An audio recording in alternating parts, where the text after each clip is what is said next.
요즘 세대를 살아가면 가장 큰 특징 가운데 하나를 들라면 그것은 지금까지 어떤 경계들이 있었는데 그것이 하나하나 허물어진다는 사실이죠. 예를 들면 예전에는 적군과 아군이 분명하게 구분되었지 않습니까? 그런데 요즘은 누가 적인지 아군인지를 구별하기 어려운 세대 속에 살아가고 있습니다. 6.25 전쟁 때 우리나라를 침공해왔던 중공군이 지금 우리의 경제 협력국이 되어가고 있지 않습니까? 이런 혼란스러운 세대 속에서 저와 여러분이 살아가고 있습니다.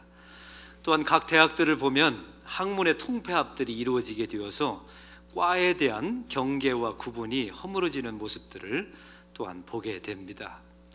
또한 세상 가운데 바라보면 현실과 가상세계 사이에 구분이 점점 모호해진다는 사실도 우리가 쉽게 접하게 되죠.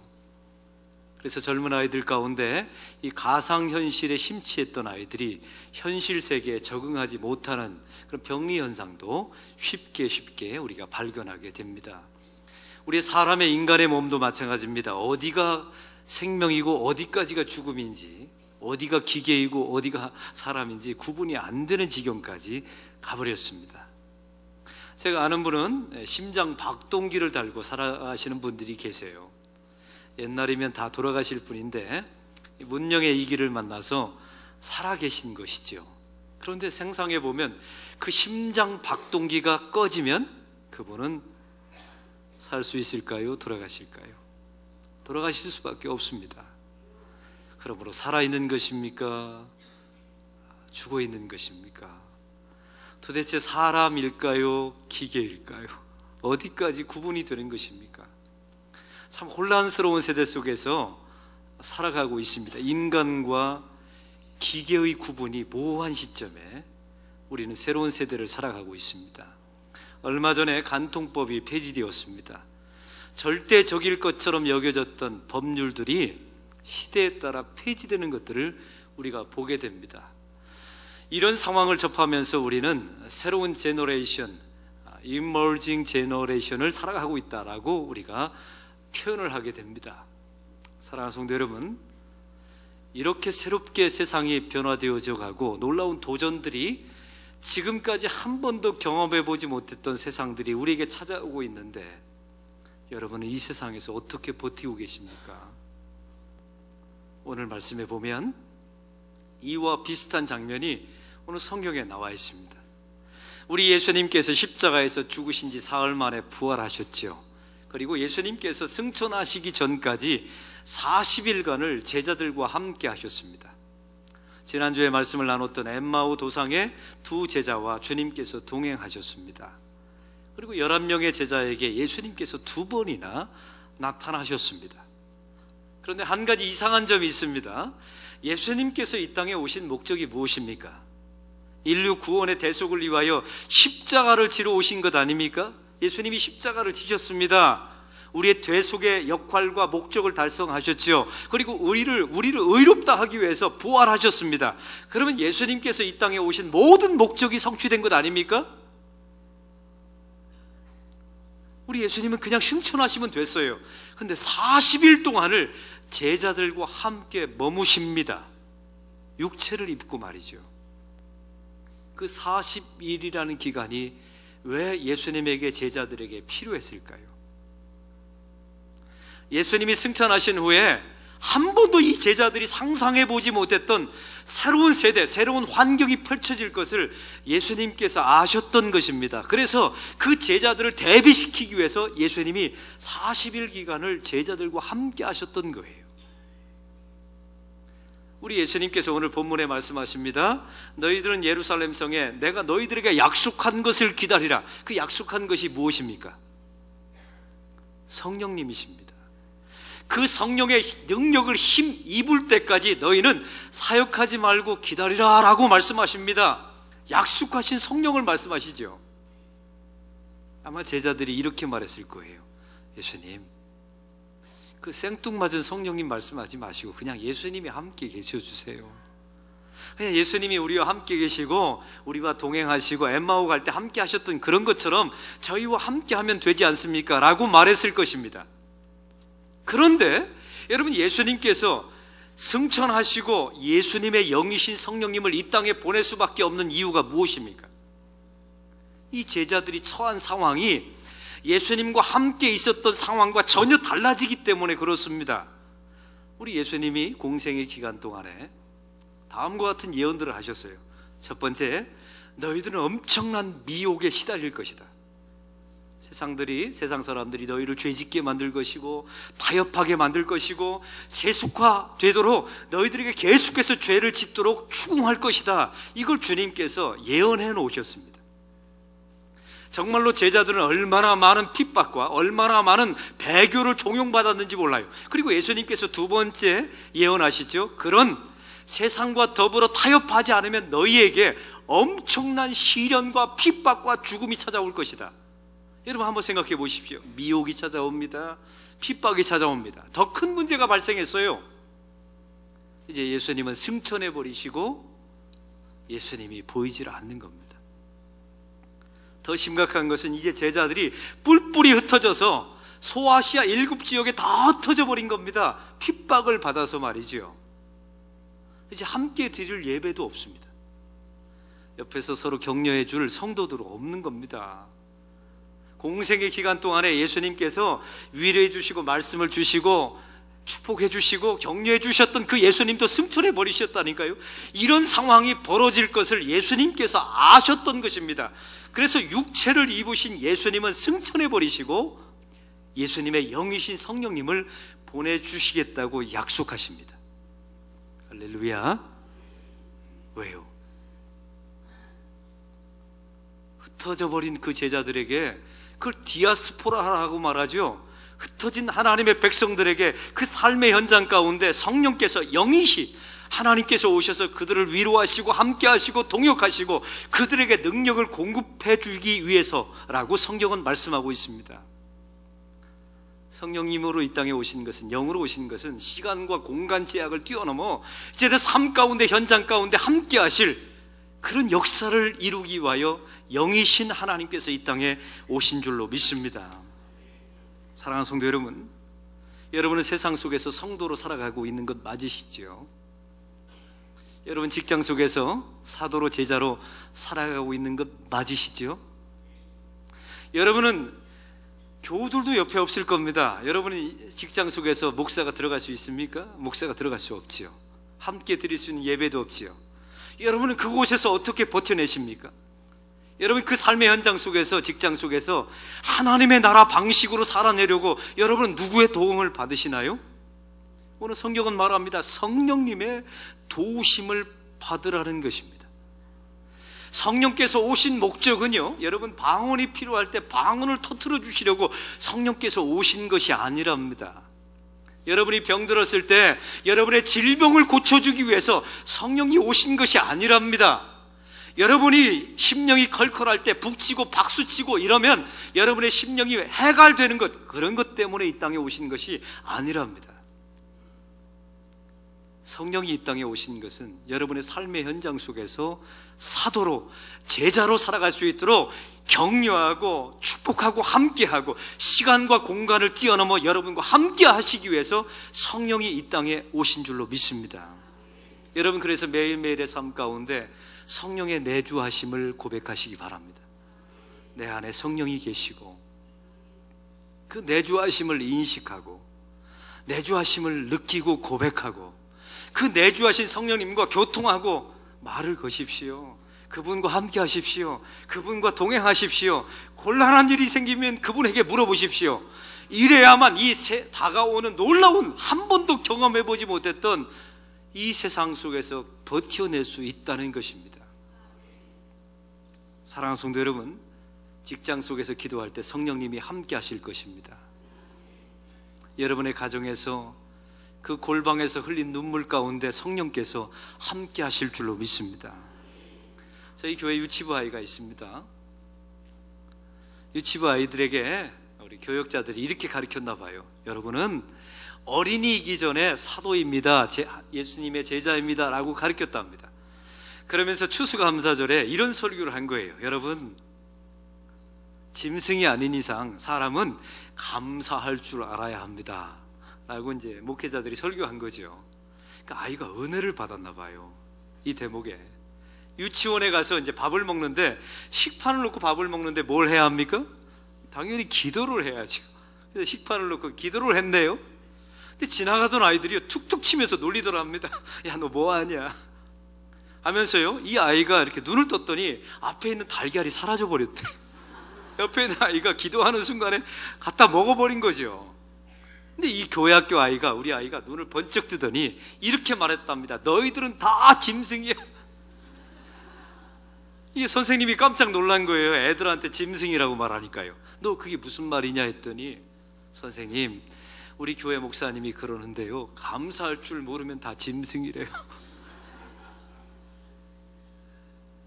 이 아이가 사도인 겁니다.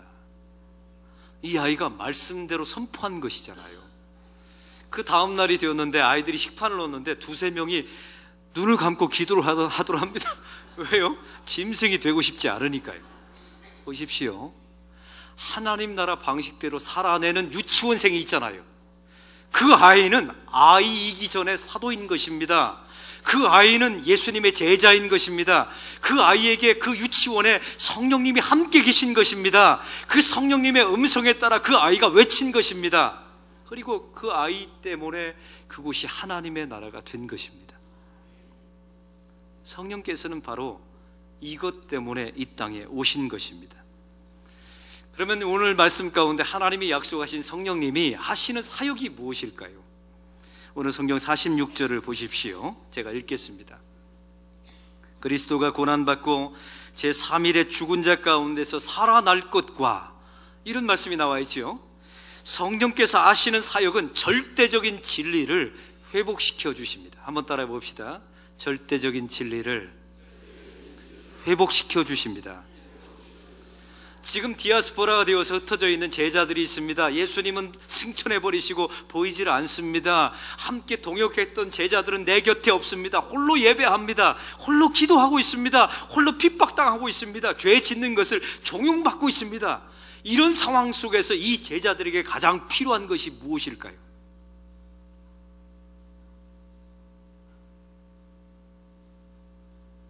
많은 사람들은 위로라고 생각합니다. 위로 아닙니다. 이 제자들이 위로받으면 끝까지 사역하다가 순교할 수 있나요? 어떤 사람들은 덕담이라고 말해요. 여러분, 덕담하면 이 제자들이 끝까지 세상과 타협하지 않고 견디고 복음을 땅끝까지 전파하다가 죽을 수 있나요? 이 제자들에게 필요했던 것은 위로가 아니었습니다. 절대적인 복음이 필요했던 것입니다. 그래서 성령께서 이 제자들에게 말씀하신 것입니다. 예수가 십자가에서 죽으셨고 너희들을 의롭다 하기 위해서 살아난 그 부활을 잊지 말라는 것입니다. 할렐루야.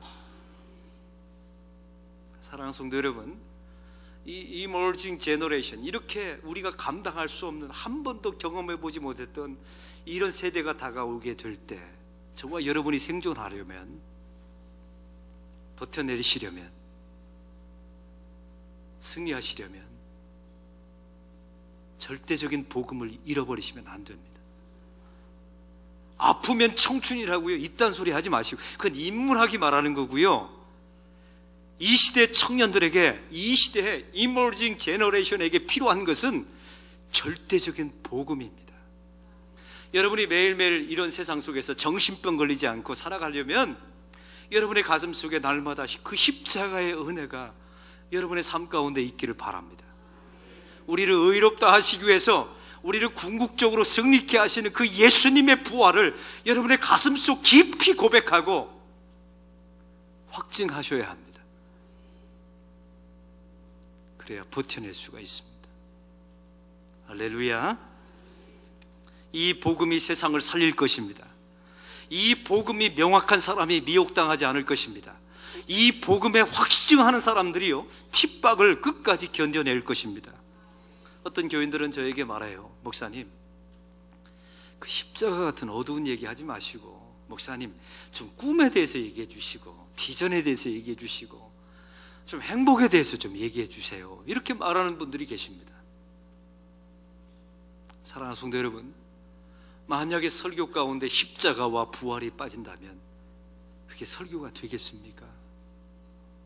우리 교회 안에 십자가와 부활이 선포되어지지 않으면, 십자가와 부활을 자랑하지 않고, 십자가와 부활을 노래하지 않고, 십자가와 부활의 은총을 날마다 고백하지 않는 교회 공동체가 교회일까요?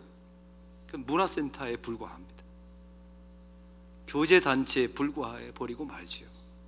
한국 교회가 가장 많이 고백해야 되는 것은 십자가의 은총과 부활의 영광을 저와 여러분이 날마다 고백해야 될 줄로 믿습니다.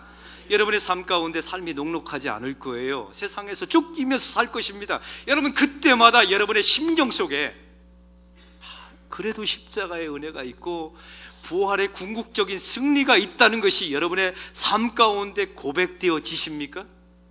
여러분, 십자가의 은혜가 생각이 나고 부활의 영광이 여러분에게 느껴지십니까? 그렇다면 여러분 안에 성령님이 계신 것입니다. 근데 이런 생각이 전혀 나지 않는다면 여러분 안에는 성령님이 안 계신 겁니다. 그리고 여러분은 그리스도인이 아닙니다. 내 안에 성령님이 계시지 않구나 라고 고백하셔야 합니다. 우리의 영원한 주제는 예수 그리스도의 대속의 죽으심입니다. 예수님의 십자가가 우리의 영원한 노래가 되어야 합니다. 그리고 그분의 부활이 우리의 영광이 되어야 합니다.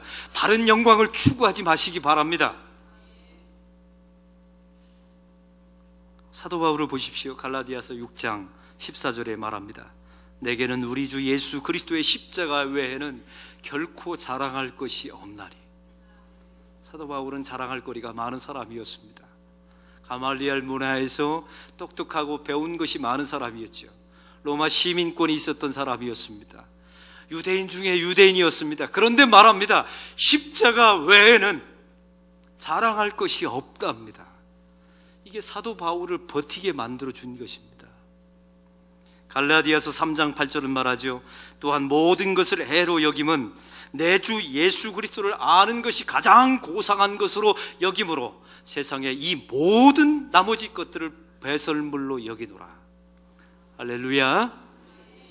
이게 사도 바울을 승리케 만들어준 능력이었던 것입니다. 그 사도 바울 아래 성령님이 계셨던 것입니다. 그 성령님이 오신 목적대로 예수 그리스도의 십자가와 부활을 붙들고 그것만 붙들고 살아가게 된 것입니다. 이 새로운 세대 속에서 이 절대적인 복음을 붙들고 살아남는, 버티는, 승리하는 저와 여러분이 되시기를 바랍니다. 성령께서 이 땅에 오신 두 번째 목적이 있습니다. 그것은 절대적인 굴복을 시키기 위해서 이 땅에 오셨습니다. 여러분 47절을 보십시오. 또 그의 이름으로 죄사함을 받게 하는 회개가 예루살렘에서 시작하여 모든 족속에게 전파됨을 기록하였으되 라고 말씀하고 있죠. 죄사함을 받게 하는 회개에 대해서 말씀하고 있습니다. 이게 바로 성령의 사역입니다. 아무나 회개하는 게 아닙니다. 내 안에 성령께서 계신 분이, 성령께서 내 안에 죄를 발견케 하십니다. 내 안에 죄가 들어오게 될 때 탄식하게 만들어 주십니다. 오라 곤고한 사람이로다. 이 사망의 몸에서 누가 나를 건져내랴. 내 마음은 원이로되 내 육체는 점점 죄를 행한다는 이 사도 바울의 고백을 성령께서 내 마음 속에서 터뜨려 주십니다. 성령께서 하시는 일은요, 죄를 알게 해주십니다. 죄를 깨닫게 해주십니다. 죄를 토설케 하십니다. 죄를 회개케 하십니다. 이게 성령의 사역이에요. 여러분이 매일매일 살아가면서요, 나는 하나님 앞에 참 죄인이다. 나는 하나님 앞에 무자격한 사람이다. 나는 하나님 앞에 무능력한 사람이다 라고 고백하는 마음이 있으셨다면 여러분 안에 성령님이 계신 겁니다. 그런데 여러분이 혹시 예수는 믿는데 나는 참 그럴 만한 사람이다. 나 같은 사람이 구원을 안 받으면 누가 받으랴. 나는 이 정도면 예수 잘 믿고 있는 것이다. 혹시 이렇게 자부하고 사신 분들이 계십니까? 여러분 안에는 성령님이 안 계신 겁니다. 성령께서 오신 목적이 바로 이렇습니다. 절대적인 굴복, 자기 자신을 꺾어버리는 것입니다. 그리고 하나님 앞에, 십자가 앞에 굴복시키는 것이 바로 성령께서 이 땅에 오신 목적입니다. 할렐루야. 성완종 회장님, 경남기업 회장님이 2주 전에 자살하셨습니다. 이분은 충청도 국회의원이시면서 경남기업을 일구었던 자수성가한 건설업 기업인입니다. 상장회사 가운데 건설회사 중에서 우리나라 제일 1호로 상장된 그런 자수성가한 분이라는 평가를 받았던 분이죠. 근데 이분이 자살하셨습니다. 여러분, 그 장례식 장면을 보셨습니까? 그 영정사진 앞에 위패가 놓여 있는데 그 위패에 십자가가 그려져 있었어요. 참 이런 거 보면 이 목사가 무너져 내립니다. 또 교인이었구나. 그래서 이분에 대한 기록을 찾아봤습니다. 그랬더니 자서전 딱 책 한 권을 남겼는데, 새벽빛이라는, 장로님답게 이름도 잘 지으셨어요. 자서전 이름이 새벽빛입니다. 그 한 구절을, 한 내용을 여러분에게 소개하겠습니다. 살아생전에 쓴 자서전입니다. 들어보십시오. 그동안 나는 사업을 하면서 원칙을 지켜보려고, 정도를 걸어보려고 무던히 애를 썼다. 장로님다워요. 여기까지는 애를 썼겠지요. 왜요? 예수를 믿으신 분 아닙니까? 분명히 성령께서 말씀하셨을 겁니다. 그런데 이 성완종 장로님은 그걸 거부하셨습니다. 그 다음 구절을 제가 읽겠습니다. 솔직히 말해 내 손이 완결무결한 것은 아니었습니다. 굳이 변명을 하자면 소소한 관행을 무시하기 힘들었습니다. 그렇지 않고서는 도저히 사업을 해나갈 수 없었습니다. 그래서 오늘의 이 지경까지 온 것입니다. 만약 앞구절에 정도를 걸어보려고 했어요. 하나님의 말씀대로 살아보려고 했어요. 여러분, 그때 성령께서 말씀하셨을 때 하나님 앞에 굴복했다면 이 성완종 장로님은 이렇게 비참하게 인생을 마무리 짓지 않았을 것입니다. 사랑하는 성도 여러분, 성령께서 이 땅에 오신 목적이 무엇입니까? 우리를 십자가 앞에 굴복시켜서 그 하나님 앞에 우리를 굴복케 하시는 것이 성령께서 이 땅에 오신 목적인 줄로 믿습니다. 여러분 내면 속에 성령님이 계십니다. 그 성령님께서 정도를 말씀하실 것입니다. 그 성령께서 양심의 소리로 여러분에게 외칠 것입니다. 그 성령께서 여러분의 가슴 속에 하나님의 말씀대로 여러분에게 주고 선포할 것입니다. 그러면 굴복하십시오. 그러면 살아날 것입니다. 그러면 승리케 될 줄로 믿습니다. 예수 믿는다는 의미가 무엇입니까? 세상 것이 좀 없더라도 십자가 부활 붙들고 사는 사람이 성도 아닙니까? 자기 자신을 굴복시켜 십자가 앞에 절저하게 굴복시키는 것이 예수 믿는 사람들의 인생 아닙니까? 사랑하는 성도 여러분, 이 목적 때문에 이 땅에 성령님께서 오셨다는 것입니다. 그 성령님을 인식하십시오. 그 성령과 교통하십시오. 그 성령에게 여러분의 삶의 지배권을 맡겨드리십시오. 그 성령께서 여러분의 가슴 속에 말씀하시면 여러분을 살리려고 말씀하신 것이니 굴복하십시오. 그렇게 될 때 그 약속하신 성령께서 우리의 삶을 승리의 삶으로 이 새로운 세대 가운데 넉넉하게 버텨내고 승리케 하는 그 길로 하나님께서 성령께서 인도해 주실 줄로 믿습니다.